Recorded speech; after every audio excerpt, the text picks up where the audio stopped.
yan. Pasensya na ha, napamura agad ako. Na-high blood ako eh. Tingnan mo si Bernard, kinaano ako. Kanina pa ako ginaganyan. Kalma lang, kalma lang. Hayop ang ginawa sa kanya. Hayop ang ginawa sa kanya.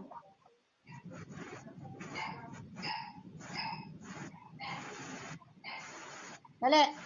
Nagigigil ako sa totoo lang. Nagigigil ako. Hindi, ito. Ang ginawa ni Joanne, dumalaw siya sa amin. Mamaya may kwento sa akin.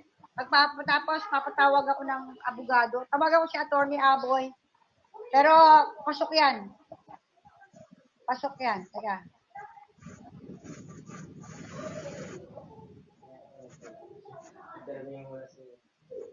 Pasok yan. Pasok yan. Tep yan.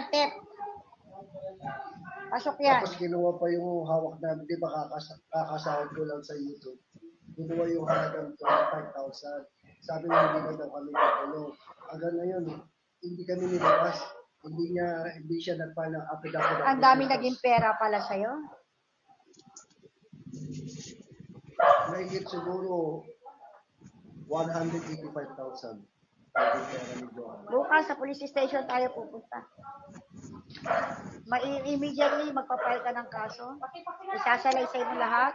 Pagkatapos mong isalaysay, tatawag ako kay Atty. Salazar. Ito hahawak ng kaso mo, si Atty. Salazar. Sasabihin natin lahat sa kanya. Dito.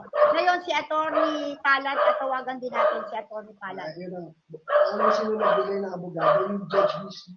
Yun nga, yung kay Atty. Palad, okay na yun. Makikipag-coordinate na sa akin yung numero. Pero yung yan dyan sa nangyari sa yung ginawa nila, may mga pulis na kasabwat ko, kasama. Lahat yan, sasabihin natin. Pumunta ka sa YouTube na yan. Hindi, mamaya. Hindi. Alam mo ginawa niya, nakukulong na ako. Ang ginawa ni Joanne, nirecord pa yung mukha ko at pinakita niya pa kay... Nasabi lahat yun, recorded lahat yun. Pinakita niya pa kay Bungo. Kompleto kami nun. Record lahat ng live niya. Lahat ng live nila. 27 videos. Meron ako lahat. Meron din si Tita Mel. Kompleto kami. Kumain mo na ngayon. Okay lang.